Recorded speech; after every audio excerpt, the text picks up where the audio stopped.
입구 스탠바이 하겠습니다. 단 하나의 정통 정치 팟캐스트 정봉재 정국구, 오늘도 상쾌하게 시작하겠습니다. 단 하나의 인생 치약 파인프라 치약, 오직 와이드몰에서만 최저가로 만날 수 있습니다. 단 하나의 정통 정치 팟캐스트 정봉재 정국구 시작하겠습니다. 자, 오늘 함께 하실 분 포터블 포털 최강욱 변호사 뮤지컬 버전. 안녕하세요, 최강욱입니다. 예. 자, 좋은 날에. 네, 안녕하세요. 안녕하세요. 안녕하세요. 진행할 때 얘기 좀 하세요. 진행할 때. 댓글에 까입니다. 그러니까요. 자, 그럼 모처럼 나오셨는데 여러분들이 좋아하는 분은 적고 싫어하는 분들이 많은. 네. 아니 근데 요즘 또 특종하면서 다시 하호영의 진가가 살아났습니다. 한겨레 20일 하호영 기자 자리하셨습니다. 네, 안녕하세요. 한겨레 하호영입니다. 예. 안녕하세요.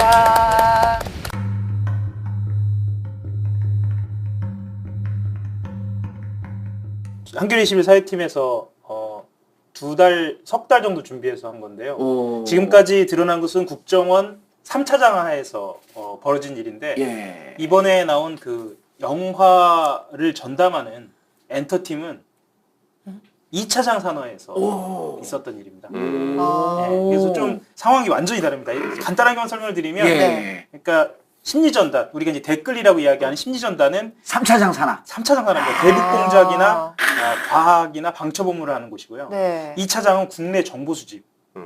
굉장히 핵심 부서입니다. 그러니까 우리가 보셨을 거예요. 아마 정치에 관심 있는 분들은 추명호 국장이라고. 예. 정보보안국. 네, 우병우 라인. 우병우 라인. 그 라인 안에 존재하는 조직입니다. 네, 그래서 2차장은 이제까지 한 번도 등장하지 않았던. 그러니까 최소한 2차장만은 이제 그것은 그것이 꼭 합법이라는 것은 아니고 IO라고 해서요. 이제 국내 예. 정보를 수집하는 정보요원들. 예, 그것을 이제 예를 들면 여러 가지 자료로 활용하는 그렇게 한 줄 알았는데, 네. 기관만 단순하게 출입하는 것이 아니라 문화 담당을 두고 그 안에 이제 엔터테인먼트 부문을 두고. 2차장 산하에 추명호 국장이 있었던 거예요? 그렇죠. 국내 정보를 수집해서 우병우한테 갖다 바치는 일을 한 거지. 보안 담당이잖아, 그렇죠. 추명호가. 예. 말하자면 국내에 모이는 모든 조난 자료나 각종 자료들을 다 이제 그러니까 말하자면 모든 파이프를 자료를 주고 있는 거예요. 모아갖고 2차장한테 가기 전에 슬쩍 우병우한테 가고, 검찰국장도 모든 검찰 조사 자료를 싹 모아갖고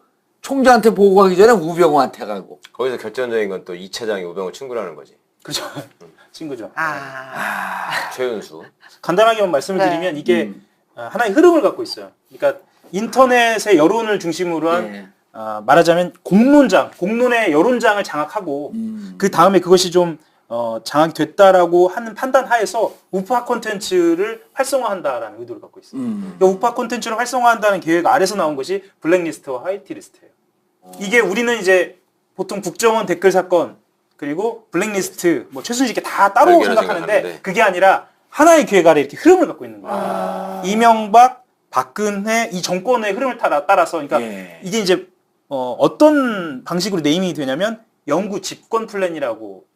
컨틴전스 플랜. 그렇죠. 그렇게 해서 하나의 흐름을 갖고 있는 거지. 이제 예. 우리가 이제 좀 멀게 이야기하면 뭐 히틀러 시대에 예. 뭐 괴벨스, 뭐 문화선전상을 했던 사람의 어떤 일종의 어떤 문화적으로 정신을 지배해보겠다 이런 어떤 예. 어떻게 보면 좀 과대망상에 가까운 좀 그런 플랜이 있었던 거예요. 그 중심에 이제 이 영화 엔터팀이 있었던 거예요. 약간 식민지 지배할 때 그런 식으로 많이 하잖아요. 그래서 이제 예전에는 보통 기관에만 출입했는데 이 엔터팀 요원들은 투자 배급사를 찾아가요. 이제 영화를 아시는 분들은 다 아실 텐데 영화의 가장 핵심은 투자 배급사예요. 가장 큰 힘을 쥐고 있죠. 그러니까 4대 투자 및 배급사. 그렇죠. 우리나라는 4대 메이저가 있는데 CJ, 롯데, 뉴 그리고 뉴. 예, 하나가 쇼박스. 쇼박스. 쇼박스. 뿅뿅뿅 그렇죠. 쇼박스. 예, 그래서 이 네 곳을 집중해서 이 엔터팀이 출입하는 이유가 뭐냐면 여기가 자금줄이거든요. 이 네 곳만 자금줄을 죄면 우리나라에 나오는 모든 한국 영화를 장악할 수 있다고 생각한 거예요. 그러니까 아마 기억하시겠지만 지난해, 지지난해 보신 영화는 대부분 이 네 투자 배급사에서 관련된 모든 영화가 모든 영화예요. 이 네 곳이요. 그래서 일단 이 엔터팀은 이 네 곳을 중심으로 출입했고요. 주로 어떤 방식이냐면 우리 한 5급 정도 공무원이면 보통의 일반 부서에서는 뭐 일반 기업에 가서 뭐 누굴 불러내고 그렇게 못 하거든요. 근데 이 요원들은 회사 앞에 가요. 회사 앞에 가서 전화를 한 통 그 담당자한테 돌려요. 그럼 거기에 있는 가장 높은 책임자가 이제 내려오는 거예요. 그래서 절대 회사 안으로 들어가지 않습니다. 그래서 그 본부장급 이상의 그 배급사에 있는 관계자들이 내려와서 이 엔터팀 사람들 만나고요. 이 엔터팀 사람들은 무엇을 물어보냐면 주요하게 제작되는 영화를 이미 알고 있어요. 이미 다 알고 있어요. 알고 물어보는 거예요. 그래서 저희들이 이제 그 예시로 들었던 건 변호인이거든요. 변호인의 여러 가지 불이익을 줬다라고만 나왔지 실제로 국정원이 이렇게 개입했다라고는 처음 나오는 건데 변호인은 어떤 영화냐부터 시작해서 변호인의 제작하고 있는 관계자는 누구인지 그리고 송강호 누구 이렇게 아주 자세하고 디테일하게 각 그 영화계를 돌면서 물어보는 거예요. 이건 두 가지 작용인데 실제로 물어보는 거 하나랑 이런 영화를 만들면 이제 불이익을 당한다라는 이제 암시를 주는 거죠. 약간의 엄포성, 겁을 주고 예. 바닥을 쫙 깔고 예. 공포분이 쫙 조성하고. 그래서 각각의 영화들을 이런 식으로 통제를 하면서 어떤 금기어들이 생기냐면 첫 번째 노무현 이 금기어예요. 영화판에 금기어가 나오는 거예요.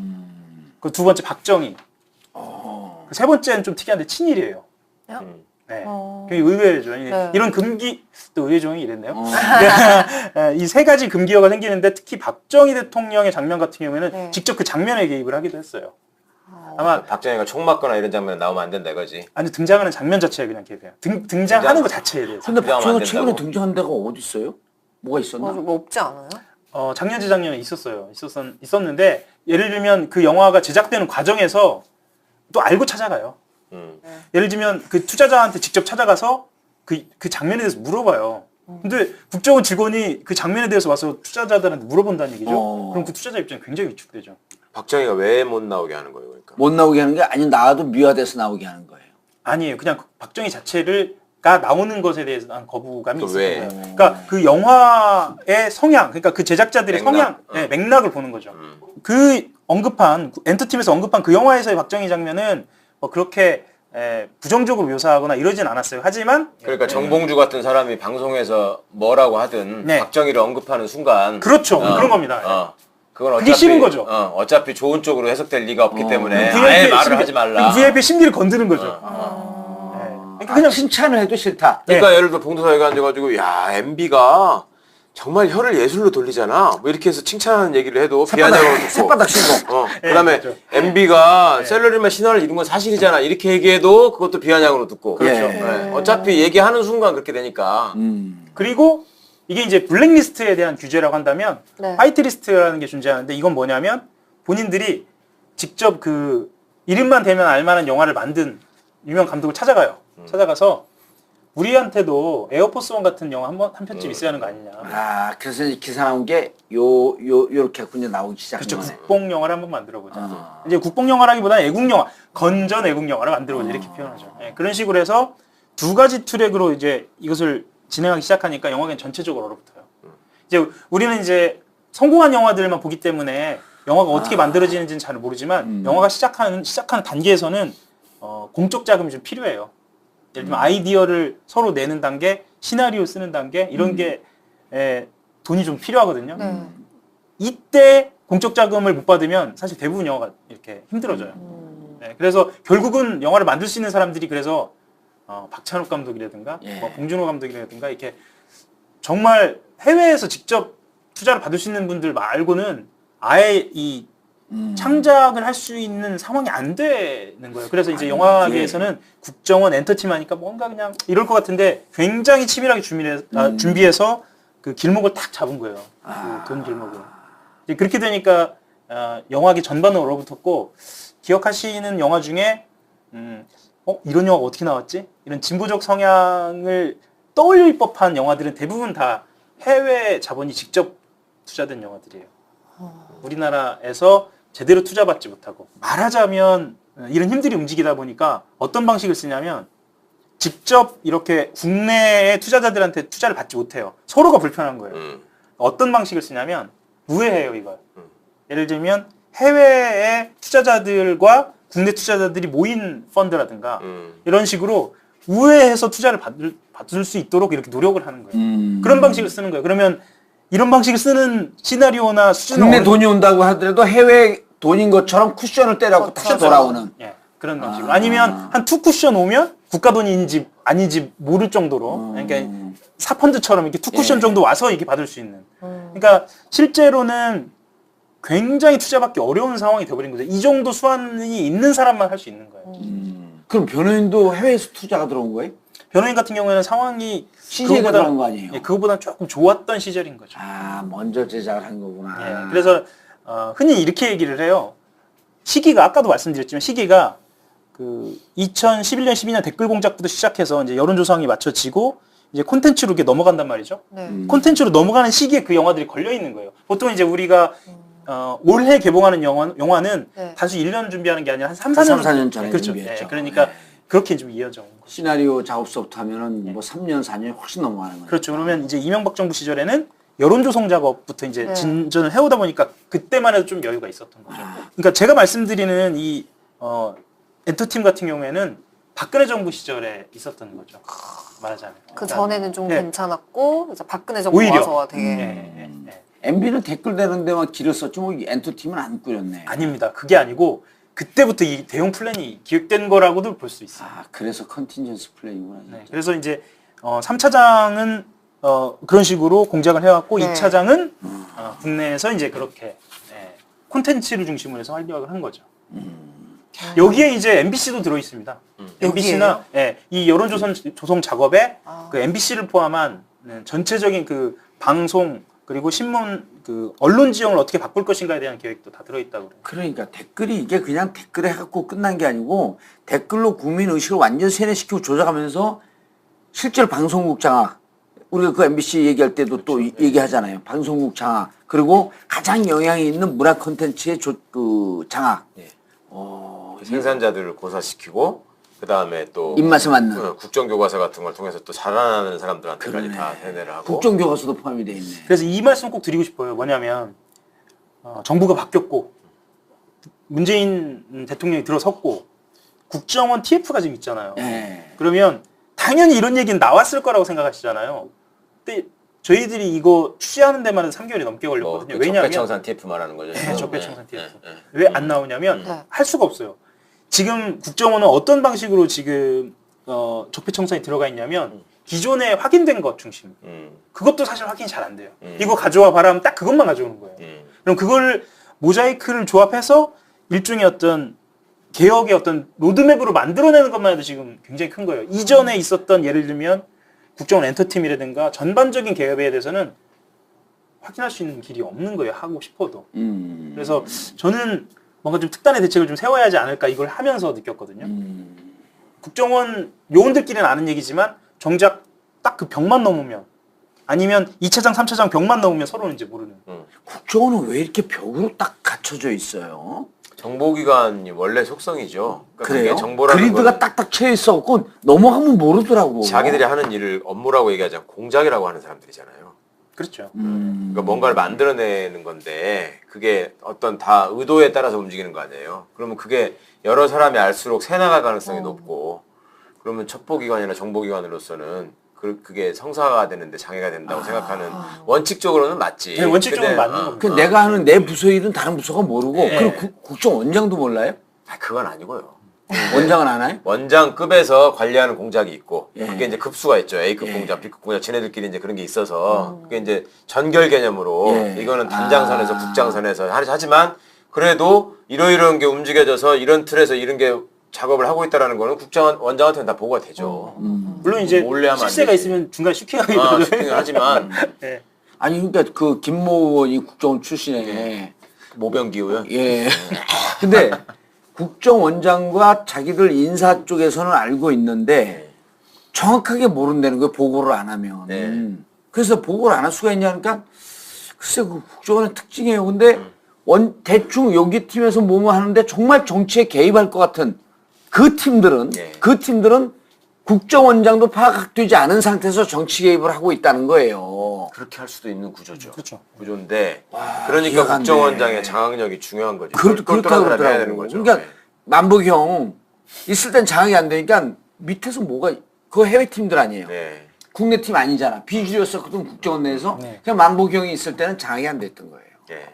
그래서 뭐 잘 아시겠지만 차장들도 중요하지만 기조실장하고 네. 그 감찰실장 굉장히 중요한 기조실장이나 네, 네, 네. 거기서는 다 파악하고 있을 테니까. 파악을 해야 하니까 파악을 하고 있을지는 모르겠는데 파악은 해야. 그러니까 돈을 써야지 공작을 할 거 아니에요. 그렇죠. 기조실장은 돈을 주고 사람을 배치해 주는 자리니까 거기서는 확인해 볼 수 있는 거고. 예. 감찰실은 하다가 문제가 생기면 이제 감찰 조사를 들어가고 감찰실이 세요. 국정원은. 그냥 원래 세죠. 저희들이 겨냥하고 있는 그러니까 그 한겨레 21에서 생각하고 있는 바는 이거예요. 이거 기사 나간 게 다가 아니죠. 꼽쳐놓은 거 있지. 있어야겠지. 당연히. 그럼 왜냐면 저쪽에서 어떻게 반응을 딱 보이는지. 일단은 국정원 쪽에서는 이 엔터팀 관련돼서는 적폐청산 주제에 포함시켰다라고 이제 발표를 했고요. 아, 이거 기사가 나오면서 기사 나오고 나서. 오 하우에 한딱거리 한 와, 거네. 짱이다. 그리고 한겨레 21 사회팀에서는 이제 김호환 정원봉 기자가 중심이 돼 있는데 그 알파팀 민간인 댓글부터 시작해서 민간 영역과 관련된 흐름을 갖고 있어요 지금. 네, 그러니까 민간인 댓글 지금 민간 영역에서의 사찰. 그러니까 엔터팀도 사실 동향 보고나 동향 파악이라는 게 사찰이거든요. 그러니까 이게 지금 그 국정원이 이제 2개가 돼 있잖아요. 지금 현재 원세훈이 4년 받은 거는 국정원 내부에서 댓글팀이 활동했던 것. 그다음에 지금 수사가 되면서 아직 기소 여부가 결정되지 않은 추가 뜰 수 있는 거는 민간인 외부 댓글팀. 그렇죠. 민간인 팀들. 네, 이게 알파팀이 중심되어 있는. 네, 그게 이제 그 3차장. 요게 3차장 산하. 네. 그리고 30개 팀이고 그 팀장의 전체 숫자를 하게 되면 48명. 그렇죠. 서영지가 왔고 거기 그랬어요. 네, 네. 30개 팀이고 48명. 왜냐면 자주 바뀌는 데도 있으니까. 네. 요거는 지금 수사 중. 그리고 요것과 무관하게 2차장에서 새로운 축이 하나 나온 거죠. 네. 그렇죠. 큰 건더기가 하나 나온 거야. 전문용어로 왕건이. 국정원 내부에서 활동하던 사람들은 잡혔고 밖에서 활동하는 사람들이 지금 수사 중인데 네. 또 다른 팀이 국정원 내부에서 시작해서 민간을 장악하는 영역으로 쫙 가면서 문화까지 잡고 있었던 또 다른 보따리가 하나 툭 나온 거예요. 그렇죠. 네. 그리고 이건 2차장 산하. 그리고 이것은 짐작컨대 우병우가 관여돼 있을 개연성도 배제할 수 없는. 배제할 수 없는. 네. 추가 나왔으니까. 예. 예. 왜냐면 우리 기승전 우병우.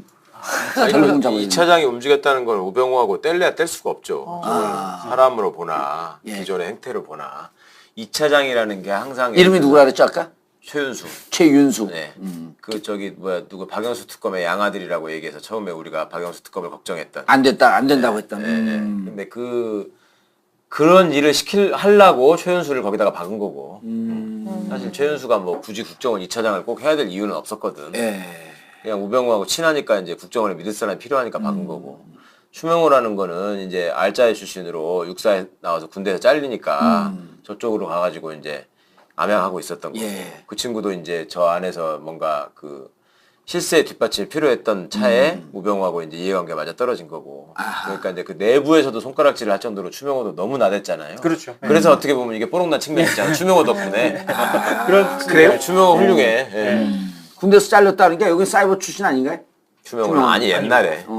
근데 알짜 이게 출신이니까 나름 엘리트 군인. 엘리트인데 초반에는. 잘 못 크고 잘렸잖아요. 이러면 사회에 대해서 보상 심리 이런 게 있거든. 그렇죠, 내가 그렇죠. 이렇게 군을 위해서 충성을 했는데 날 잘랐어? 근데 누군가가 인정을 하고 발탁해주는 순간 충성을 다하고. 그리고 실제로 군인들도 군인 인사가 되려면 추명호한테 얘기해야 된다는 얘기가 파다했었어요. 당시에.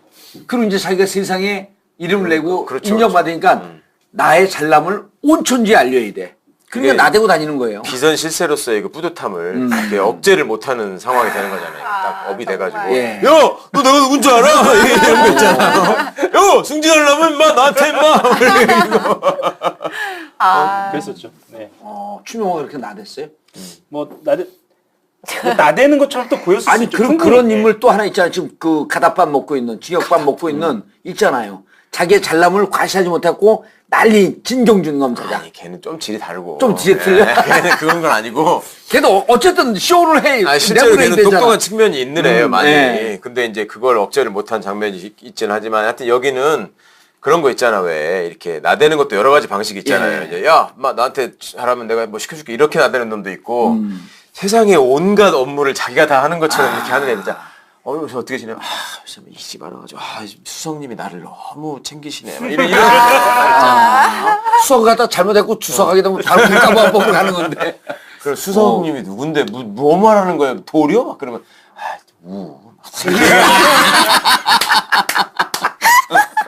그러면 듣는 놈은 저 개새끼 이렇게 되는 거지. 아니 근데 그때는 우가 별로 뜨지도 않았을 때인데 그때 좀 잘 알았어. 아는 놈들은 다 알았죠. 근데. 선수들끼리는. 그럼요. 인사하면 생명줄이니까요. 아 이른바 안봉근이가 그 경찰 인사를 네. 다 한다고 할 정도니 그 위에 어마무시한 인물이네. 그렇죠. 그럼 이제 기자님이 가지고 오신 이건을 계속 파다 보면은 이제 우병우를 다시 한번 좀 어떻게 해볼 수 있는 그런. 그것도 있고 네. 이제 박근혜뿐만 아니라 이명박도 네. 이명박 때 시작된 거기 때문에. 그쵸, 그쵸. 예. 아 이건 큰 이명박은 거예요. 우리는 맞죠. 기승전, 우병우는 기승전 쭉쭉쭉 가기 위한 거야. 그렇죠, 그렇죠. 기승전 쭉쭉쭉 해보세요. 기승전 쭉쭉쭉. 전 별로 안 가요. 감옥 가고 싶어. 여튼 네. 예. 그 얘기를 드리고 싶었던 거예요. 왜냐면 이제 우리가 네. 그렇게 생각해 보면 지난 일인데 정말 중요한 일인데 지나친 일들이 너무 많았고 제 영화계 얘기만 조금만 더 하고 싶어요. 왜 영화계에 하냐면 이거 많이 듣는다며 전국구를. 예, 영화계 관계자들이 굉장히 많이 들어요. 지금 영화계 관계자들끼리 있는 그런 무슨 카페나 뭐 게시판 있을 거 아니에요. 예. 이 글을 조회수는 굉장히 높아요. 댓글이 없어요. 그리고 사람들이 불안한 거야. 어허. 왜냐면 이 기사에 대한 댓글이 없다고? 댓글도 없고 반응도 별로 없어요. 근데 서로 간에 굉장히 많이 돌려본대요. 왜 반응이 없냐면 아 그때 그 일이 이래서 있었구나. 근데 말을 본인이 아끼는 게 잘못하면 자칫하면 영화계가 폭발해버릴까봐. 그렇기도 하고 또 지금 우리가 이걸 말한다고 해서 다시 국정원이 변할까? 이런 우려가 있는 거예요. 그러면 국정원이 변할 수 있을까? 다시 원래 자기들 업무로 돌아갈까? 아니면 지금 남아있을까? 이런 불안감들이 워낙에 장악돼 있다 보니까 그런 게 있는 거예요. 맞아. 국정원 용기를 못 지금 내는 거예요. 적폐청산한다고 TF가 만들어지고 국정원이 개혁한다고 하더라도 원래 국정원의 속성이 눌렀다가 1, 2년 정도 지나면 결국 저 본성이 다시 발동해갖고 다시 우리를 쪼이는 그러한 기능이 살아날 수도 있겠구나라고 하는 우려. 그렇죠. 그러니까 기관 출입 IO를 없앤다는 얘기 없앤다고 써가지고 했잖아요. 실제로 출입하던 사람들이 쫙 빠졌다가 다시 이제 다들 이제 출입을 하는 상황이 됐잖아요. 과거에도 그런 것처럼 우리 영화계도 그래. 우리가 얘기하는 거 좋아. 굉장히 진보적인 인사들이 많으니까 얘기하는 거 좋은데 얘기를 하면 혹시나 몇 달 뒤에 다시 돌아오면 우리는 어떻게 하냐. 지금 만들던 영화 어떻게 하냐. 이런 상황이에요. 사실. 무서울 수 있죠. 네. 그리고 진짜 자기들은 영화를 만드는 엔터를 주도하고 있는 세력이긴 하지만 평생 이 사회에서는 권력층에 대해서는 자기는 을이다. 그렇죠. 너무나 힘없는 을이다라고 하는 두려움이 있네. 그리고 투자 배급사나 이 영화 제작하는 사람들은 어디에서 본인 영화들이 어그러지는지 몰라요. 그러니까 뭔가가 안 되는 거예요. 예를 들면 단순히 어디 비행장 촬영 같은 것도 안 돼. 물론 이제 CG로 하면 되지만 네. 뭐가 안 되는지 모르면서 당하는 어떤 그런 불안감들 때문에 굉장히 많이 위축돼 있더라고요. 야, 그 거대 회사 CJ가 부회장 이미경이가 미국으로 쫓겨나고 왜 이런 영화를 만드냐고 쪼이탁가인 상태에서 국제시장 만들고 연평해전 만들고 이런 거를 영화인들은 누구보다도 속속들이 보고 있었을 거 아니에요. 그럼요. 그리고 왜냐하면 또 영화계는 돈으로 움직이는 데기 때문에 굉장히 예민하죠. 그럼 또 어렵잖아요. 어렵죠. 힘든 술자리도 많죠. 하지만 이야기를 나눌수록 같은 곳을 바라보고 있는 사람들이 이렇게 많구나. 저 역시 의지하고 위로받게 됩니다. 더 오랫동안 함께하고 싶을 때 술술 풀리고 오직 와이드몰에서만 최저가로 만날 수 있습니다. 믿을 수 있고 맛있는 고기, 무항생제, 유기농 인증, 건강한 사료를 먹고 행복하게 자라 우리 곁에 옵니다. 안티마블링 네이처오다. 정봉주 전국과 충남 아산 친환경 축산 농가를 응원합니다. 네이처 오다. 오직 와이드몰에서만 최저가로 만날 수 있습니다. 녹고의 눈물. 제가 광고하는 건데 드셔보셨어요? 아니 듣기도 처음 들어봐요. 왜 그래요? 녹고가 뭐예요? 녹용하고 고래 이런 건 줄 알았더니 60일간 발효하고 1년간 저온 숙성시킨 명주인데 저는 좀 먹어봤어요. 네 어때요? 저는 뭐 모든 술을 다 좋아하니까 일단. 근데 맛있더라고. 맛있어요. 네, 약간 우리 지금 이제 시중에 파는 15도 플러스 마이너스 되는 술들. 와인이 15도 아니에요. 그 정도를 겨냥한 건데 괜찮아요. 저는 뭐 예, 술을 못 그래서 마셔서 올 추석 때 가족들 모여서 녹고의 눈물 하면서 이제 사에서 흘렸던 눈물을 이제 그만 흘리시고 약 약주네요. 약주. 약주라고 하면 안 먹죠 사람. 아 그래요? 그냥 맛있는 명주. 정력에 명주. 좋다고 그래야지 말고. 그거 얘기하려고 했는데 제가 이거 하고 예. 이걸 마시고 밥을 안 먹는데 기운이 넘쳐서. 자, 녹고의 눈물 와이드몰에서 압도적 최저가로 판매 중입니다. 자, 추석 이벤트로는요 2병 세트 3상자를 5%더 추가 할인된 가격에 구입하실 수 있습니다. 3개월 전부터 어떻게 시작하게 된 거예요, 이걸? 이게 그 단서가 어디서 나왔어요? 원래 단서는 저기 그 블랙리스트 화이트리스트에서는 출발을 했어요. 네. 그렇지. 네, 블랙리스트 화이트리스트 출발을 했고 그리고 특히 화이트리스트요.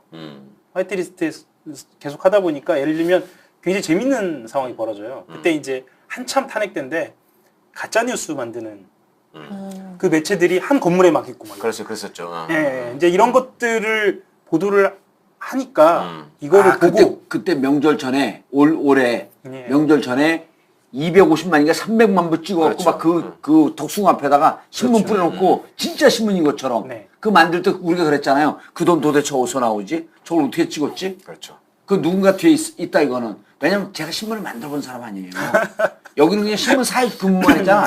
나는 대한민국에 있었던 그 진보지의 신문을 다 만들어 봤잖아 내가. 말지서부터 해갖고 전민여신문, 민통여신문, 민중해설을 다 만들었잖아. 그 신문 하나 만드는 게 무지하게 힘들거든요. 힘들죠. 네. 근데 그게 완전히 8면짜리가 그냥 일간지처럼 나왔잖아. 깜짝 놀란 거야. 그냥 그거를 이제 김한 기자가 계속 이제 팔로우를 하는 과정에서 거기서 이제 탄핵이 되고 나서 이제 거기에서 있는 사람들, 약간 호구지책을 했던 사람들이나 정말 본인도 이게 좀 이상하다고 생각했던 사람들이 용기를 낸 거예요. 제보가 여기서- 들어온 거예요? 예, 여기서부터 이제 상황이 조금 화이트 리스트에 포함되면 얼마 정도 더 줬어요, 돈을?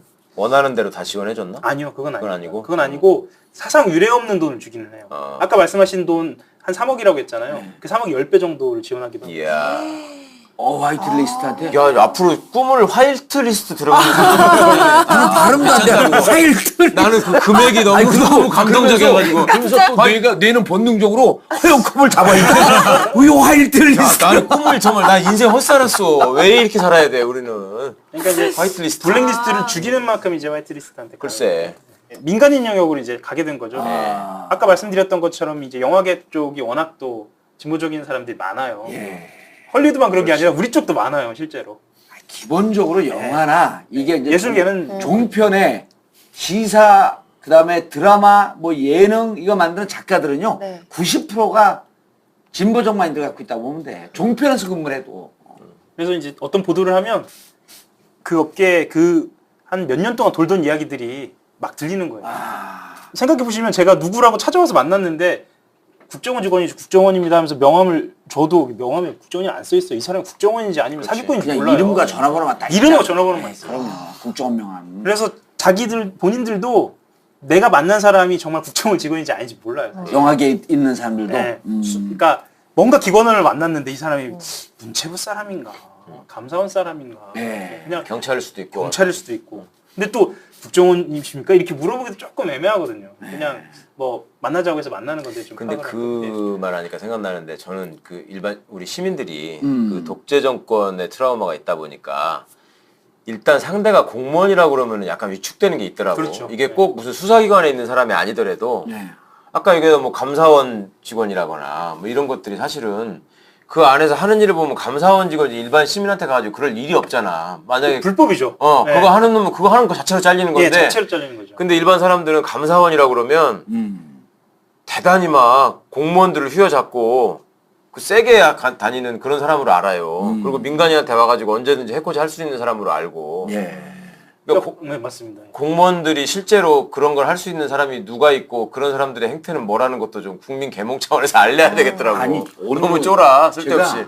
88년쯤에요. 네. 이제 20대 후반 때 우리 그 누나가 이제 그 파스타집 같은 걸 해요. 이제 술도 파고 옛날 80년대 말에 파스타집을 하셨어요? 그렇죠. 이제 그때 이제 돈가스집 경양식집이라 그러지. 근데 새벽 2시에 끝나는데 1시쯤 끝나는데 2시에 술이 만땅이 돼갖고 두 놈이 와. 아니 먹다가 나가라니까 안 나가는 거예요. 끝났다고. 네. 그럼 계산한다고 건방지게 뭐 서비스가 안 좋고 근데 저하고 이제 운동했던 우리 형하고 네. 그 쿵푸했던 형하고 저하고 있는데 건방지게 그러면서 걷어차기 시작하더라고. 가게를 그냥. 예. 그러더니 그 이제 우리 형이 힘이 좋으니까 딱 잡았더니 너 내가 누군지 알아? 내가 막 정보부야 정보부. 그때 국정원 안기부. 안기부일 때. 안기부 치고 근데 우리가 그때 그걸 깔고 앉아서 두 배 팼잖아요 이제. 안기부는 어디 가서 안기부라고 안 그러거든. 예. 두뇌가 패갖고 이제 112가 와 떴어요. 갔더니 경찰서에서 과장이 부르더니 진짜 안기부예요. 어떻게 하실 거예요? 그리고 우리 형이 가고 또 너 진짜 안기부라고 잘 걸렸어. 그러니까 아, 죄송합니다. 그만하시죠. 그러니까 이놈들이 생존 그런 걸 못 본 거야. 안기부라면 딱 죽어야 되는데 네. 안 먹어주는 이상한 종자들이 나타나고 그래갖고 그냥 그 심하이. 근데 얘들이 어디 갖고 하는 게 그게 먹어주니까 가는 데마다 그런 그렇지. 거야. 조금만 까보면 내가 어디인 줄 알고. 그건 국정원법 불법입니다. 그러니까 불법이죠. 국정원법 밝힐 수, 위반이고 맞아. 불법입니다. 밝힐 수 없어. 우리 아버지가 또 경찰 출신이야. 형이 그걸 알았고 너 국정은 국정이라고 밝히면 안 되는 거 알지? 그러고. 한 가지만 더 말씀을 드리면요. 그리고 또 근거가 하나 더 있었어요. 이제 그런 제보 말고 그 조윤선 장관의 판결문에 보면 그 한정수를 이렇게 해석해 보면 이 근거들이 쭉 나와요. 참 화이트리스트로 쫓아갔고 그 다음에 조윤선 장관의 판결문을 또 받고. 예. 조윤선 장관 판결문을 보면 청와대 국정원 문체부를 통한 지원 배제 시스템 이렇게 딱 나와요. 그래서 국정이 뭐가 있겠구나. 국정원 있는 거죠. 아하. 국정원 있는 거죠. 그러니까 국정원이 청와대하고 문체부하고 같이 움직인 거예요. 뭐든 한 거예요. 그러면 이건 확실하다. 판단한 거죠. 이 줄줄에 다 나옵니다. 뭐 김기춘 전 실장이 그 수석한테 먼 정보보고 문건을 건네요. 근데 그 정보보고 문건 안에 누구누구에 대한 이런 내용이 들어있었다라는 거거든요. 그러면 그거는 사찰이에요. 사찰이고 예를 들면 한국예술종합학교 한예종의 좌파 교수들이 뭐 늘어난다 이런 내용이 뭐 예를 들면 있다. 좀 뭐 긴장 좀 해라라고 하는 내용이 정보보고 문건으로 넘어가요. 뭐 이런 유사한 내용이 넘어가는 것이 판결문에 나와요. 그럼 한예종에 대한 사찰도 있었구나. 뭐 이런 식으로 판단을 하는 거죠. 그러니까 이제 이런 영역으로 이렇게 영화계 엔터팀으로 왔고요. 아마 이거는 일부라고 보여집니다. 그러니까 제가 사이버 사령부 할 때도 처음에 댓글 3개를 찾아내고 시작했거든요. 군 사이버 사령부 할 때도. 알고 보면 수만 개잖아요. 물론 밝혀진 건 이제 10,000개가 좀 넘지만. 그런 것처럼 이 엔터팀도 아마 이 문화 콘텐츠 장악을 위한 아주 조그만 단초라고 저희는 생각하고 있어요. 그렇죠. 앞으로 더 남아있어요? 그렇죠. 이제 시작이지. 이제 시작. 이제 네. 실 끝을 차근차근 파고 들어가고 조금 난 거지. 그래서 이제 조심조심 빼야죠. 이렇게 하다가 턱 끊어지잖아요. 그러니까 조심조심 이제 줄기를 이제 영화만 했겠느냐의 문제가 있죠. 그렇죠. 영화만 했겠느냐 과연. 근데 영화가 가장 영향력이 있으니까. 물론 그렇지 그렇긴 하지만 쟤네들의 입장에서는 그 자유로운 영혼을 갖고 있는 사람 무조건 적이라고 생각하니까 그런 사람들이 예술가가 제일 많잖아. 그렇죠. 그런 거 보면 진짜 어마무시하게 온 사회를 진짜 마르고 닳도록 그 박정희 시절처럼 집권하려고 온갖 지랄을 다 하고 다녔던 것 같아요. 그러니까 2차장, 3차장 산하의 요원들이 이런 공작을 하고 있었다는 건 실제로 국정원이 제 기능을 안 하고 있었다는 거예요. 그렇죠. 그것도 불법이에요. 지금 2차장 범인은 지금 처음 나온 거죠. 그렇죠. 이것도 이제 수사가 들어가야 되네. 그럼 여기 이것도 조사하겠다는 거예요? 적폐청산위원회에서? 적폐청산 TF에서는 주제로 삼겠다라고 이야기를 했습니다. 그래서 이제 이게 수사로 갈지 어떻게 될지는 이제 저희 영역은 아니고 진행되는 거나 적폐청산 TF가 어떻게 움직이고 있는지는 좀 알아요? 적폐청산 TF는 기본적으로 국정원 구조가 그래서 직접 들어가서 이렇게 압수수색이나 뭐 이미 제출 받아서 하는 방식이 아니고요. 이게 딱 가서 이런 걸 요청을 하면 국정원에다 요청을 하는 거지. 국정원에서 와서 이제 하는 방식이라고 하더라고요. 그러면 이제 적폐청산 TF 같은 경우에는 본인들이 모르는 주제 같은 경우는 아예 얘기를 못 하는 거죠. 그 로드맵에 못 들어오는 아니 예를 들어서 그러니까 두 가지가 있을 수 있잖아요. 야, 그 블랙리스트 공작 관련한 모든 자료를 가져와. 이렇게 하는 것과 그렇게 못 해요. 지금. 그러니까 그걸 지금 못 한다는 거잖아요. 못해요. 그럼 헛방이지. 그걸 어떻게 다 알고 그러면 하나씩 다 얘기를 해. 그냥 헛방이라기보다 아무튼 제대로 못 하는 겁니다. 아니, 그러니까 그건 국정원장 책임이지. 그거 자기가 그런 거를 포괄적으로 하더라도 하도록 해야지 적폐청산에 의지가 있는 것이지. 예를 들면 저는 경찰개혁위원이잖아요. 경찰은 그냥 저기 자료 가지고 오라니까 처음에 좀 개기다가 너네 그렇게 하면 누가 끝장나는지 한번 해보자 그러니까 다 들고 왔어 또. 그렇게 말씀하시니까 그럴 것 같네요. 그러니까 네. 아니 거기 들어가는 사람들 진짜 그렇게 안 해. 국정원 못해요. 그 TF는. 그리고 그러니까 왜 그래? 지난번에 왜 못해? 특수활동비도 지금 조사하냐 마냐 하고 아직 결론이 안 났는데 특수활동비도 지금 이제 영수증을 좀 넘기겠다 그랬죠. 그 전체 내역을. 네. 검찰에다 그걸 넘겨줘야 돼요. 그렇죠. 국정원에서. 네. 그 TF에서는 넘겨라라고 얘기했고 국정원에서는 고민 중이다라고 했고 그리고 이러면서 한 일주일 지났어요.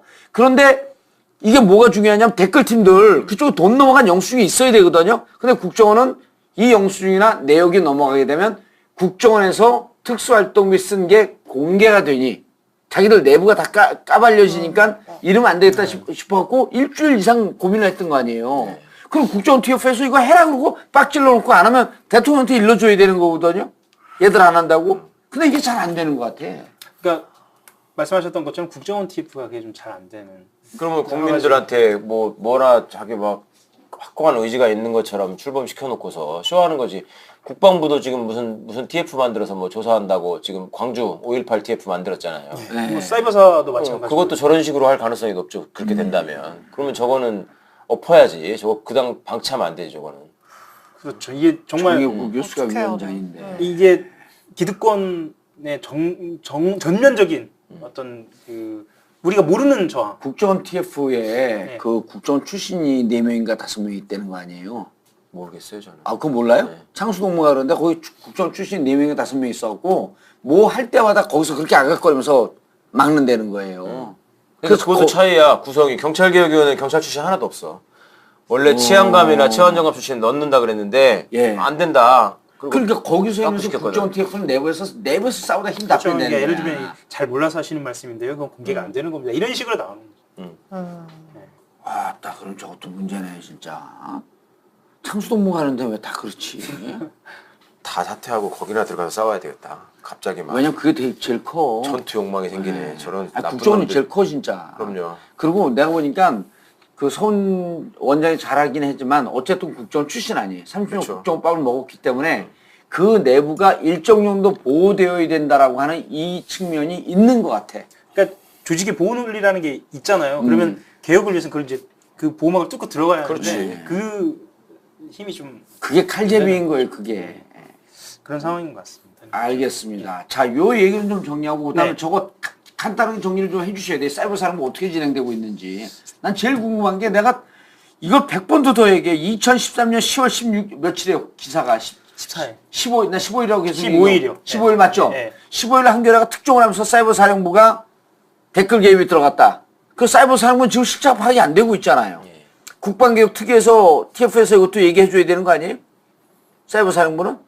그러니까 국방부도- 거기 지금 무슨 별도의 TF를 만들었다는 그렇죠. 거잖아. 사이버 TF를. 예. 근데 그것도 내나 지금 국정원이 저런 식으로 해서 먹히면 똑같은 수법으로 걔들이 그렇죠. 따라서 한다니까. 원래 같은 뿌리에 있는 똑같은 놈들이에요. 그게 국정원 한국에 있는 놈들이야. 국정원 예산을 받았고 움직였고 그렇죠. 사이버 사령부에 있던 애들이 국정원 왔고 여기 있던 애들 가고 그 인적교류가 옛날부터 됐던 데 아니에요? 군사 독재를 지탱하던 놈들 아니에요. 군부도 그렇고 국정원도 예. 그렇고 검찰도 그렇고 다 그것들끼리는 공유하는 그런 연대 의식이 있다니까. 그렇죠. 그래서 똑같은 짓거리를 한다니까요. 그 저거를 아예 그냥 막 작사를 내버려야 돼 한 군데를. 그래야지 쫄아가지고 다른 데도 저기 하지. 저기서 그게 이렇게 저거 대충 아니야? 하면 전략 이름이 그거 아니에요? 주유소 습격 작전 한 놈만 팬다. 그러니까 핵심적인 거는 지금 2012년 선거 개입을 기획한 문서가 나왔다는 거거든요. 이거는 말하자면 국정원 그 사이버에서 네, 뭐 말하자면 지금까지 한 번도 수사 대상에 올리지 않았던 김관진 전 실장, 당시에 이제 김관진 장관을 수사 대상에 올릴 수 있다라는 이제 근거가 나온 거예요. 이게 어쨌든 간에 조금 알아보니까 국방부 연에서 출입해서 알아보니까 바짝 쫄아 있는 건 것 같긴 해요. 이게 근데 쫄았다는 게 그럼 협조해야지가 아니라 내부적으로 막 보호 논리가, 예, 보호 논리가 막 작동을 하는 거예요. 어떻게 하면 우리가 살 수 있을 것인가. 증거를 인멸하고 덮을 거 아니에요. 이거 그렇죠. 나가면 죽는다 우리 다. 그렇죠. 그리고 이미 많이 증거 인멸이 돼 있죠. 전국구에서 아마 이 얘기를 제일 많이 한 것 같은데 예. 사이버 사령부의 댓글은 국정원의 댓글하고 완전히 차원이 달라요. 왜냐하면은 첫 번째 군이 한 거예요. 군이. 그리고 사람들이 보통 이제 시민들이 잊고 지나가는 건데 규모가 달라요. 댓글을 단 국정원 조직은 최대한 잡아도 70명이거든요. 실제로 법에서 드러나는 게 23, 24일 거예요. 그래서 50명이 안 돼요. 근데 사이버 사령부는 드러난 사람만 121명이에요. 규모가 비교가 안 돼요. 대신에 이쪽은 민간 조직을 이용했고 여긴 정예 군인들이 한 거예요. 아따 클래스가 틀리네. 이건 얘기한 거예요, 사실. 아, 그렇죠. 클래스가 틀리네. 121명이 단 거예요. 24시간 교대해 가면서. 그러니까 댓글의 흐름을 보면 댓글을 이제 저희들이 이제 데이터베이스 만들어서 보면 댓글이 24시간 계속 출렁여요. 이슈별로. 그럼 그 총괄 기획은 국정원이라는 거 아니에요? 국정원 산하로 가 있는 거 아니야? 사이버가? 약간 주제를 좀 해서 말씀을 드리면 블랙리스트를 아까 말씀드린 대로 청와대 국정원 문체부가 한 것처럼 바로 이 사이버사 댓글도 청와대 국정원 국방부가 있는 거죠. 그러니까 이런 흐름 안에 다 있는 거예요. 그래서 이제 그때 전국구 한 3년 전에 말씀을 드렸던 것도 이건 보고를 안 받을 수가 없는 문제다. 김관진 장관이. 그리고 김관진 장관이 받았으면 청와대에도 당연히 MB가 안 받았을 리가 없다. 블랙북으로 넘어간다. 그때서 이제 블랙북 말씀을 드렸는데 블랙북이라는 것은 2급 기밀 이상 기밀을 특정한 사람만 볼 수 있도록 진짜로 그냥 블랙북이에요.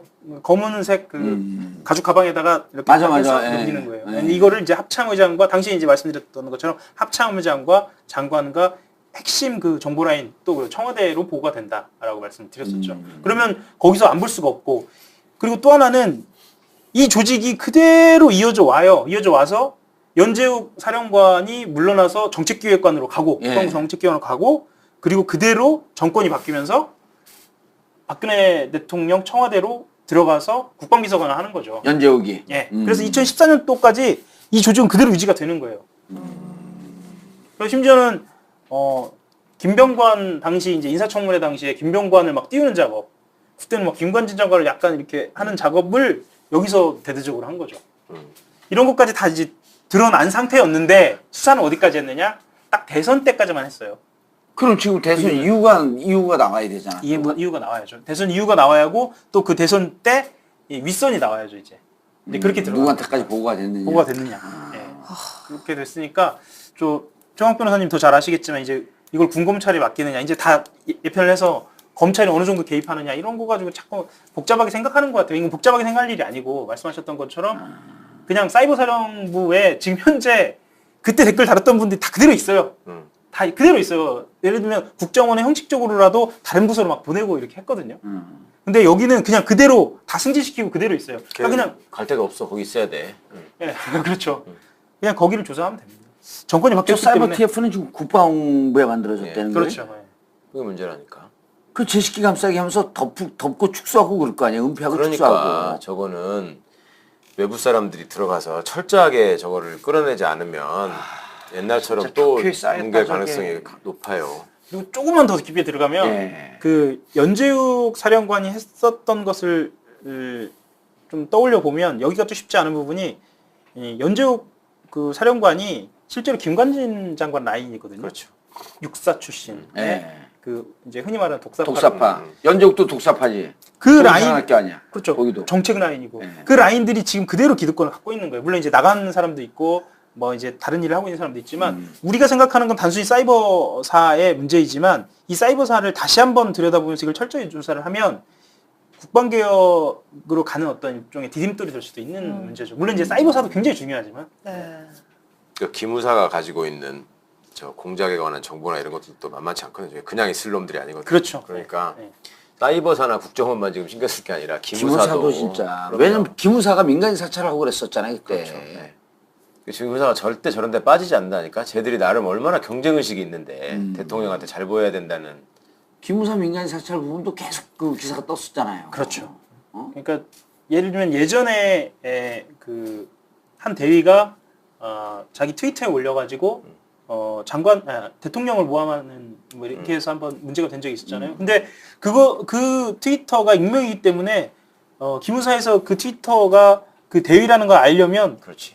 그러니까 평소에 들여다보지 않으면 모르는 거거든요. 이런 대위가 사찰이 돼 있었던 그러니까 거예요. 군인 트위터만 선별해서 사찰할 볼 수 있는 게 아니잖아요. 일반적으로 다 보고 있었다는 거지. 그게 사찰이지. 그렇죠. 해야 할 게 굉장히 많습니다. 근데 궁금한 거는 그럼에도 불구하고 이게 한 대가리를 쳐야지 이게 줄줄 그 다음서부터 나올 거 아니야. MB까지 가냐 안 가냐는 거야. 이게 어디서 MB를 겨냥할 거야? 아니 일단 저 댓글팀이나 이제 국정원 문제는 원세훈이가 결국은 또 다 올라가면 원세훈한테 가는 거니까 원세훈이가 불어야 되고 원세훈이가 MB로 넘어가는 아주 중요한 지렛대가 될 것이고요. 그 다음에 이명박 입장에서도 이제 내가 혼자만 한 게 아니라 내 뒤에 때도 있지 않았냐. 내가 인수인계 해준 거다라는 부분이 되려면 그거는 박근혜, 김기춘, 우병우는 지금 이거 확인이 됐잖아. 예. 뭐 고라인으로 이렇게 움직였다라는 거는요. 예. 그렇게 해서 가야죠. 가야 되는데 저거를 결국 정권의 의지 아니야? 그렇죠. 내가 생각할 때는 대통령이 어느 날 국정원장, 국방부 장관 뭐 이런 것도 다 모아놓고 너네 하여튼 최선을 다해서 이거를 밝혀내는 게 너네들 임무다. 지금도 여론조사 이번에 일요일부터 봤더니요. 적폐청산 더 속력을 내야 된다라고 하는 게 70%가 나와요. 예, 당연하지. 그리고 일주일 단위로 계속 추진 상황에 대해서 보고해라. 예. 이렇게 해야지. 그렇지 않으면 저것도 절대 안 해. 제가 취재를 좀 해보니까 사이버사 이제 하신다니까 국방부가 좀 취재를 해보니까 쉽지 않아요. 그게 좀 쉽지 않은 상황인 것 같아요. 뭐가 쉽지 않은 상황이야. 그렇게 치밀하고 집요하게 들어가기가 쉽지가 않다는 거 아니에요. 예, 빨리 이게 대책을 세우지 않으면, 그러니까 말하자면 맞아. 이것을 본인들이 이제 준비를 하는 거죠. 그렇죠. 내린 중개업 인멸부터 반겨, 시작해서 그리고 반격을 준비하겠지. 네. 반격을. 뭐 그리고 지금 송영무 장관이라든가 지금 핵심적인 라인들이 원래 주류가 아니잖아요. 그렇죠. 예, 그런 시선도 있고 지금 국방부는 굉장히 밖에서 보는 것보다 복잡하더라고요. 그리고 이것들이 조금만 틈을 주면 뭐 북한 핵이 어떻고 뭐 핑계 대면서 지금 나라가 이 모양인데 뭐 지금 그거 할 때냐 이제 이렇게 나올 거거든. 그리고 지금 전술핵 논쟁으로 이게 넘어간 것도 내부, 내가 보니까 내부 작업이에요. 네. 거기다 이제 그 자유한국당까지 끼어들고 보수의 반동과 반격이야, 내가 보기에는.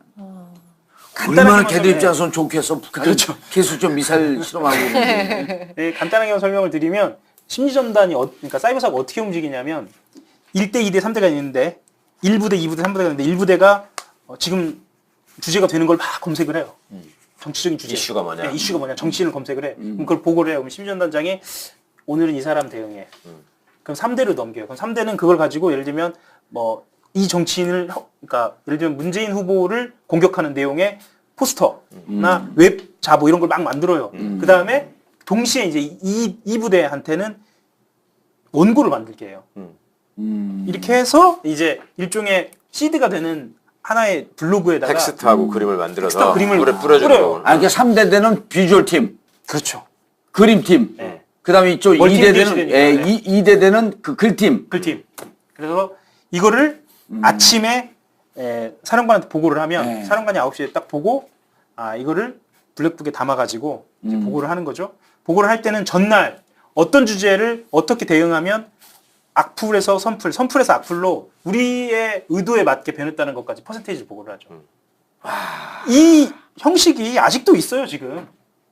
그러니까 지난번 전국구에서 말씀드렸지만 사이버사는 지금도 하고 있어요. 하겠다고 그랬어요. 국방부 대변인 직접 하겠다고 그랬어요. 김관진이가 계속 할 거라고 했잖아. 하겠다고 그랬어요. 네. 이 심리 전단은 계속 굴러가야 된다. 네. 그리고 우리가 그때 정권에서 난리 핀 거 아니에요. 예. 이놈들이 지금도 계속 하겠다 그런다고. 좀 극단적으로 얘기하자면 개인 일탈이라고 얘기하면서 할 수도 있는 문제예요. 저희들이 이제 그 취재를 해서 더 찾아내지 못해 너무 교묘해져 찾아내기는 힘들었지만 이 인터넷상에 있는 혼란들은 이건 국방교육 TF에서 저걸 모를까? 뭐 아는 사람이 없으니 뭐. 그러니까 저렇게 시스템이나 이런 걸 구체적으로 알지도 못할 뿐더러 저게 또 결국 수사 의뢰를 하더라도 또 내부에다가 해야 된다는 그렇죠. 문제가 예, 있단 예. 말이야. 아니 보니까 이 사이버 사령부 문제에 대한 경각심 이런 건 우리만 갖고 있는 것 같아. 저거 끄집어내지 않으면 뭐 언젠가 조그만 정권이 기우뚱하게 되면 그냥 바로 반격을 할 텐데. 그리고 그때도 말씀하셨지만 이거는 군이 하는 거기 때문에 예. 뭐 국정원이 하는 것도 공작이니까 나쁜 일이지만 군이 하는 거기 때문에 굉장히 중요한 문제인 거죠. 그럼 자기 국민들을 상대를 적으로 간주하고 지금 그렇죠. 한 거니까. 그러니까 총 대신에 키보드 자판을 쓰는 작전을 하는 거거든요. 공작이 아니라. 맞아요. 그래서도 총 대신에 키보드 판을 잡았다 그랬잖아 우리가. 그렇죠. 그때도. 그러니까 몸 대신에 예. 정신, 알겠습니다. 심리 이렇게 하는 거죠. 알겠습니다. 영화는 계속 나올 거고요. 네. 예. 굵직한 건 아직까지 않았잖아. 네, 진행하겠습니다. 예. 근데 이제 그 영상이다 보니까 제가 이런 미묘한 표정 이렇게 지으면 굉장히 아니 좋았어 오늘은 표정이 진정성이 있어요. 예. 울지도 않고. 하품하지 마세요, 그러니까. 아무도 안 믿네요. 근데. 예. 나 울고 있어 지금. 자 오늘 말씀도 아시겠지만 그 적폐청산은 아직 그 일도 시작하지 않은 것 같습니다. 할 일은 열도 넘는데 지금 국민 촛불로 등장한 이 정부 그리고 각 분야에서 적폐청산에 관여하고 있는 TF에 관여하고 있는 분들 좀 명심해서 정말 이번 기회에 완전히 뿌리 뽑을 수 있도록 조금 더 노력해 주셨으면 하는 바람입니다. 그리고 저희는 이렇게 어려움에 처해 있다라고 하는 것을 또 국민들에게 알리기 위해서 노력을 하겠습니다. 발로 뛰는 하호영 기자. 예, 열심히 하겠습니다. 안티 세력도 많지만 굴하지 않고. 예. 열심히 하겠습니다. 아니, 안티 세력이라고 생각하지 않습니다. 아니 그리고요. 예. 그 불행한 그 결론이 없도록 이제 선풀이 많이 달릴 수 있도록 기도해 보겠습니다. 웃기지 마세요, 자꾸. 그걸로. 알겠습니다. 정봉재 정국고 마치겠습니다. 감사합니다. 감사합니다. 감사합니다. 정국고 스탠바이 하겠습니다.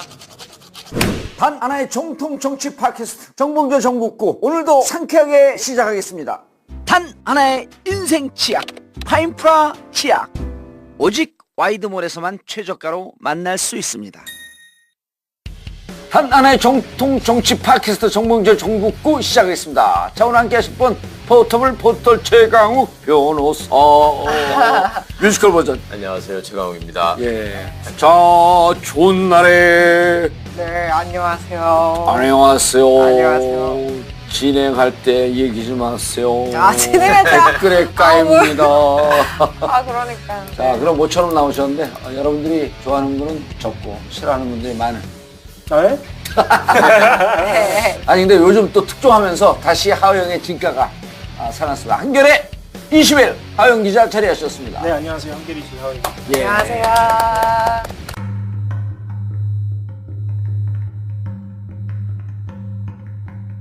한겨레 21 사회팀에서 석 달 정도 준비해서 한 건데요. 지금까지 드러난 것은 국정원 3차장 하에서 벌어진 일인데 예. 이번에 나온 그 영화를 전담하는 엔터팀은 2차장 산하에서 있었던 일입니다. 그래서 좀 상황이 완전히 다릅니다. 간단하게만 설명을 드리면 예. 그러니까 심리전단, 우리가 이제 댓글이라고 이야기하는 심리전단은 3차장 산하. 3차장 산하입니다. 대북공작이나 과학이나 방첩업무를 하는 곳이고요. 네. 2차장은 국내 정보 수집.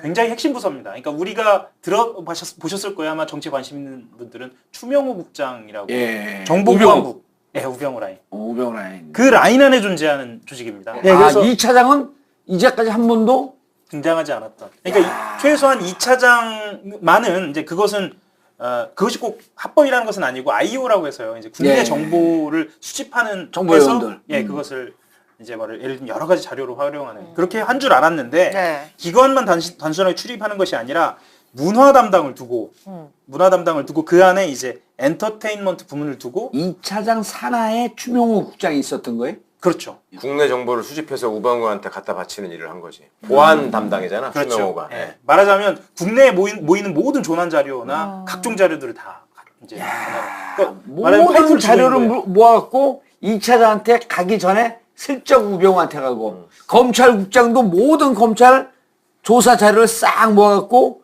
총장한테 보고하기 전에 우병우한테 가고. 거기서 결정적인 건 또 2차장이 우병우 친구라는 거지. 그렇죠. 친구죠. 최은수. 간단하게만 말씀을 네. 드리면 이게 하나의 흐름을 갖고 있어요. 그러니까 인터넷의 여론을 중심으로 한 예.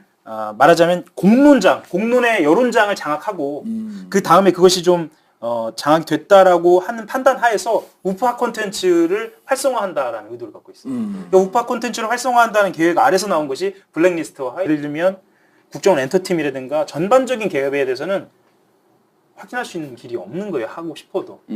그래서 저는 뭔가 좀 특단의 대책을 좀 세워야 하지 않을까 이걸 하면서 느꼈거든요. 국정원 요원들끼리는 아는 얘기지만 정작 딱 그 벽만 넘으면 아니면 2차장, 3차장 벽만 넘으면 서로는 이제 모르는. 국정원은 왜 이렇게 벽으로 딱 갖춰져 있어요? 정보기관이 원래 속성이죠. 그러니까 그래요? 그게 정보라는 그리드가 건 딱딱 채 있어갖고 넘어가면 모르더라고. 자기들이 하는 일을 업무라고 얘기하지 않고 공작이라고 하는 사람들이잖아요. 그렇죠. 그러니까 뭔가를 만들어내는 건데 그게 어떤 다 의도에 따라서 움직이는 거 아니에요. 그러면 그게 여러 사람이 알수록 새나갈 가능성이 높고 그러면 첩보기관이나 정보기관으로서는 그게 성사가 되는데 장애가 된다고 생각하는 원칙적으로는 맞지. 네, 원칙적으로 근데, 맞는 겁니다. 그 내가 하는 내 부서 일은 다른 부서가 모르고 네. 그럼 국정원장도 몰라요? 그건 아니고요.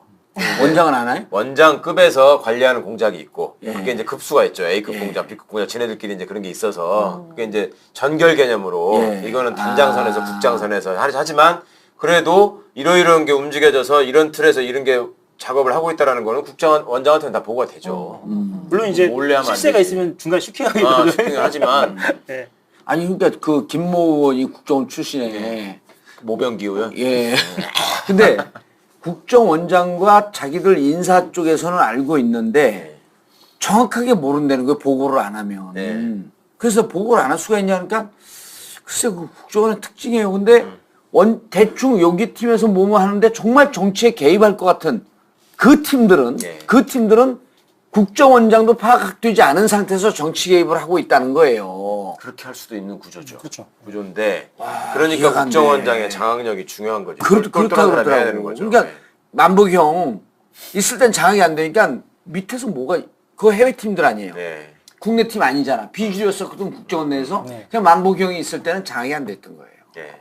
그래서 뭐 잘 아시겠지만 차장들도 중요하지만 기조실장하고 네. 그 감찰실장 굉장히 중요한 기조실장이나 네. 거기선 다 파악하고 있을 테니까. 파악을 해야 하니까 파악을 하고 있을지는 모르겠는데 파악은 해야 그러니까 돈을 써야지 공작을 할 거 아니에요. 그렇죠. 기조실장은 돈을 주고 사람을 배치해 주는 자리니까 거기서는 확인해 볼 수 있는 거고 예. 감찰실은 하다가 문제가 생기면 이제 감찰 조사를 들어가고 감찰실이 세요. 국정원은.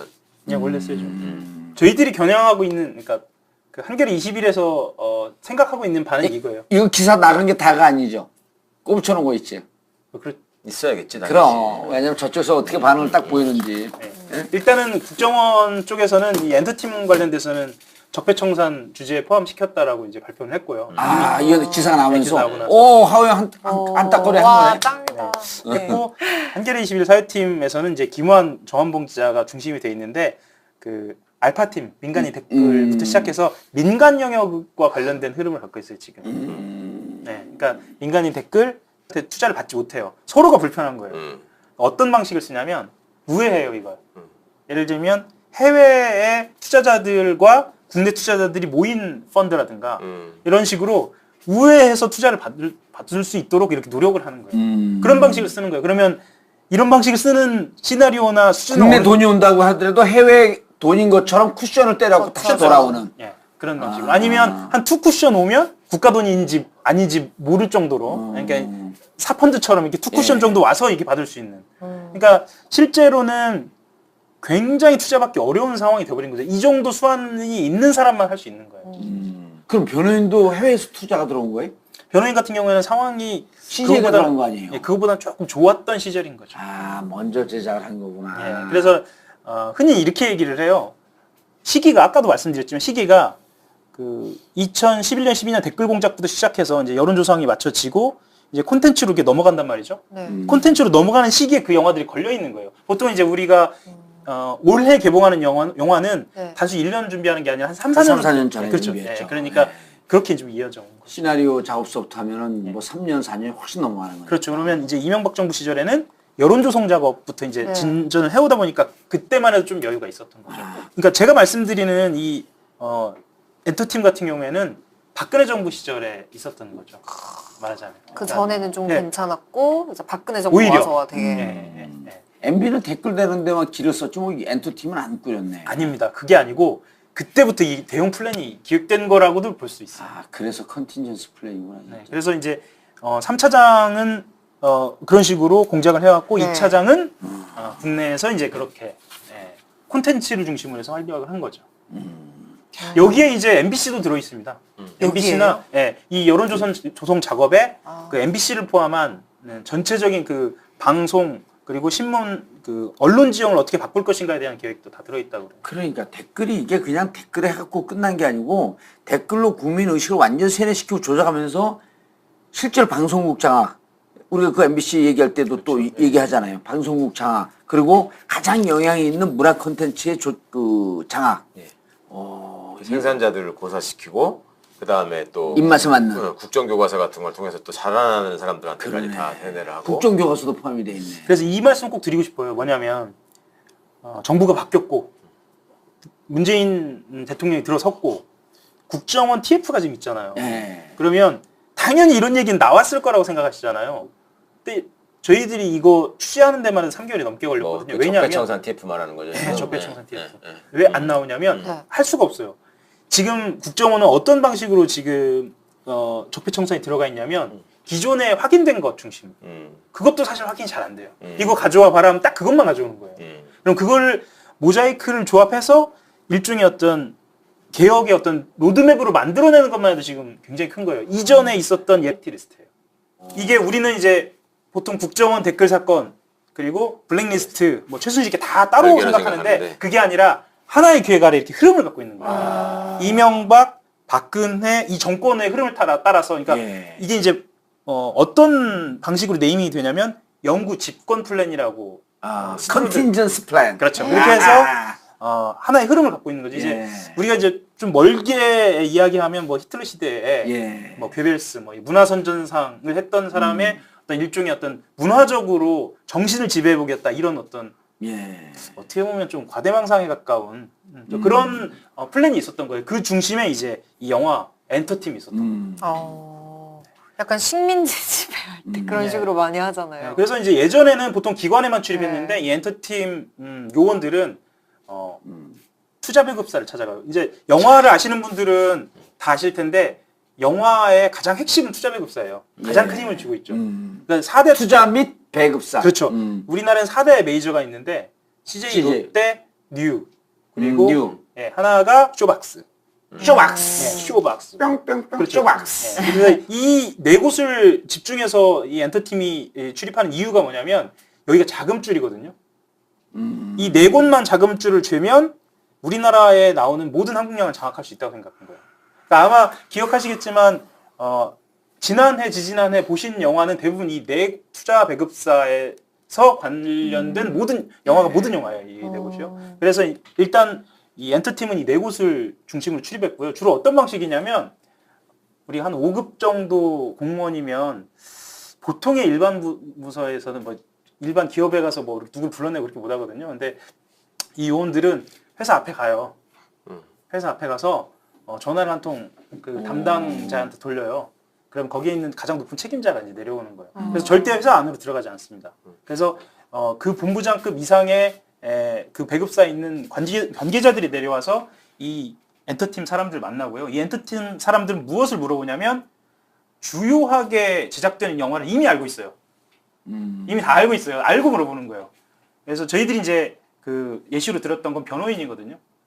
변호인의 여러 가지 불이익을 줬다라고만 나왔지 실제로 국정원이 이렇게 개입했다라고는 처음 나오는 건데 변호인은 어떤 영화냐부터 시작해서 변호인의 제작하고 있는 관계자는 누구인지 그리고 송강호 아주 자세하고 디테일하게 각 그 영화계를 돌면서 물어보는 거예요. 이건 두 가지 작용인데 실제로 물어보는 거 하나랑 이런 영화를 만들면 이제 불이익을 당한다라는 이제 암시를 주는 거죠. 약간의 엄포성, 겁을 주고 예. 바닥을 쫙 깔고 예. 공포분이 쫙 조성하고. 그래서 각각의 영화들을 이런 식으로 통제를 하면서 어떤 금기어들이 생기냐면 첫 번째 노무현 이 금기어예요. 영화판에 금기어가 나오는 거예요.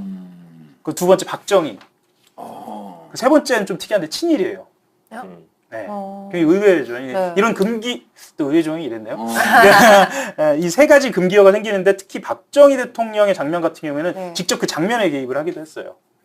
아마 박정희가 총 맞거나 이런 장면 나오면 안 된다 이거지. 아니 등장하는 장면 자체에 그냥 개입해요. 등장하는 것 자체에 대해서. 근데 등장하면 박정희가 안 최근에 된다고? 등장한 데가 어디 있어요? 뭐가 있었나? 뭐 없지 않아요?